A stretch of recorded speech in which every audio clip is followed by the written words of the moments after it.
Halo Sobat Bola Mania, kembali lagi di BRC Official.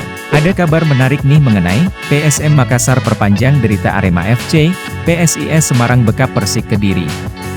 Duel antara Arema dan PSM berlangsung keras yang memaksa wasit mengeluarkan 2 kartu merah.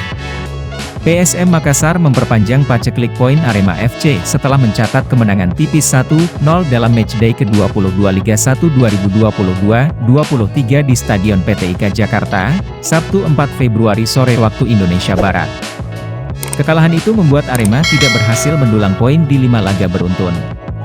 Kendati demikian, posisi Singo Edan tak mengalami perubahan di klasemen sementara, dan tetap berada di peringkat ke-10 dengan 26 poin. Sedangkan kemenangan menempatkan PSM di peringkat kedua klasemen dengan nilai 44, dan terus menempel Persija Jakarta yang berada di puncak.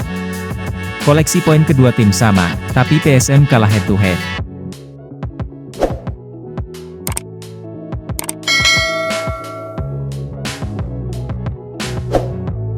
Pertandingan antara Arema dan PSM berlangsung keras sejak menit awal.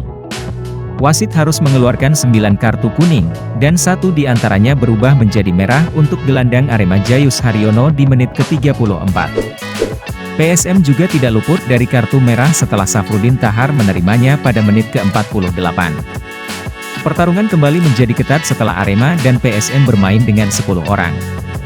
Namun tim Juku Eja tampil sebagai pemenang usai Kenzo Nambu sukses menuntaskan umpan Yakob Sayuri untuk menjebol gawang Adilson Maringa pada menit ke-65. Marukawa jadi bintang kemenangan PSIS. Sementara pada pertandingan lainnya yang berlangsung di Stadion Brawijaya, PSIS Semarang berhasil mempermalukan tuan rumah Persik Kediri lewat kemenangan dengan skor ketat 2-1. Hasil ini mengangkat posisi PSIS 1 tangga lebih baik ke peringkat 8 klasemen sementara setelah mengoleksi 29 poin. Sedangkan Persik tetap menduduki peringkat ke-17, karena baru mengumpulkan nilai 16.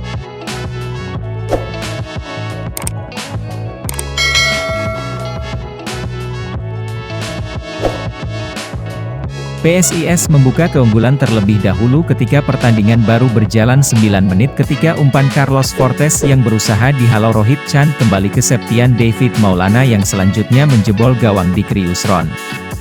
Persik selanjutnya berhasil menyamakan kedudukan melalui gol Bayu Oto menjelang babak pertama berakhir selepas menerima umpan Miftahul Hamdi.